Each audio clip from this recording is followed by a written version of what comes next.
Okay, today we're going to be cleaning our hot tub and all the jets and piping for this fall hot tub season.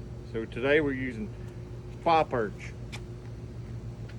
So first we're going to go and we're going to wipe down the edges of the hot tub.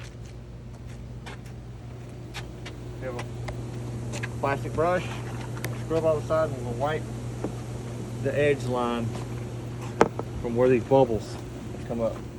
If you look over there, you can see it. So I'm gonna wipe all that off.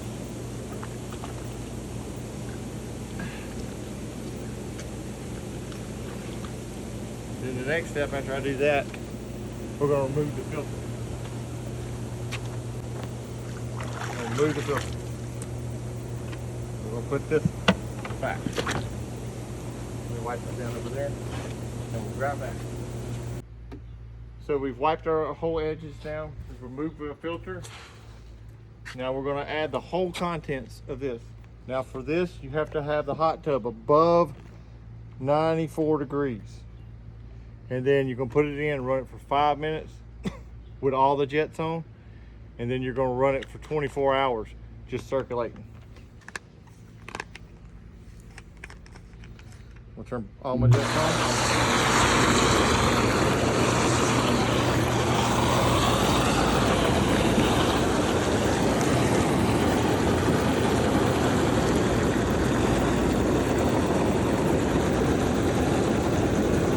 Got like an iodine smell to it. Now it says it's gonna bubble.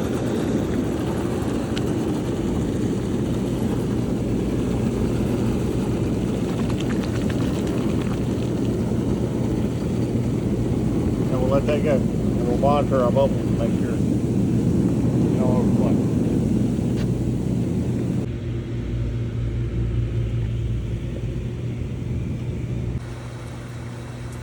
Foam may become a little excessive and you have to rinse the side of your tub off.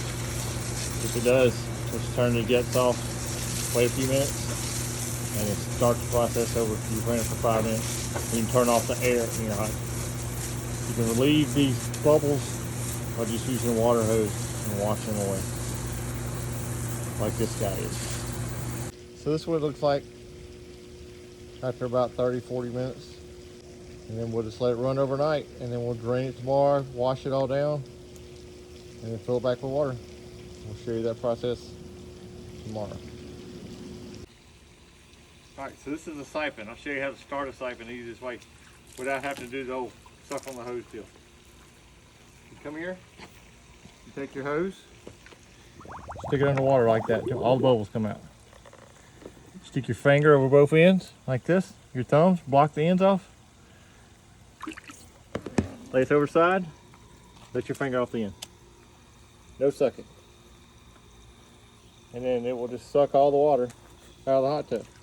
Now, this contraption I have right here is going to be a different. That will super drain the hot tub. I'm going to fill this pipe up with water, lower this in the hot tub, and then open that valve. So, just got to have something like this container that we filled the hot tub up with.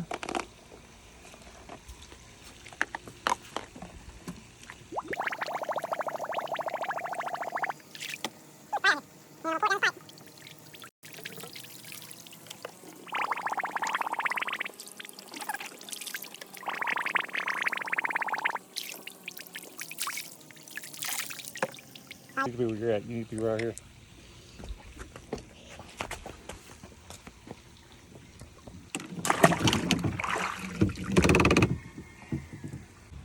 Once you have this pipe full of water, all you have to do is open this valve. And it starts the cycle. So you want to be rinsing this down because once your siphon gets below your pipe here, you won't be able to start it again. So all this washing you want to do now so that way the water gets sucked out. So we're gonna wash all this down and wipe it down with some rags, with some cleaner. And then we'll get back to you when we get to the bottom of the hot tub. I'm going to show you how to take a jet out of the hot tub. So you grab it. Mine locks in if you turn it clockwise. Turn it counterclockwise, you'll hear it click. rotate a little bit, and then you just pull it straight out. Then you want to do this when you're doing your hot tub because you're going to clean it. If there's any kind of stuff like that on there, you will spray it off.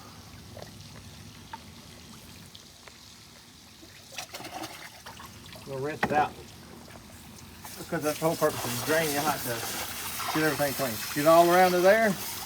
Get all around the outside section O-ring right here, and clean all that. I'm gonna take all the rest of them out, and then we'll get back with you. So we've cleaned our jets. So you see here, you see this one? So I have an O-ring kit that I bought at the hardware store. These are, I can't think of the name of them. They're bimutal. So they're more flexible than the ones that come on them. Because this one was broken whenever I took it out. So I replaced it. So you want to have O-rings on hand if you want to have jets. You want to check, make sure these are not damaged when you take them out, because these are what holds it in. This is where your air and your water mix. So I had to change this O-ring because it was bad. If not, you'll get water into your air. You take it, you put it in, you push it in, get it seated, and you turn it clockwise. And then you catch and you turn it to it click. And it'll hold it in.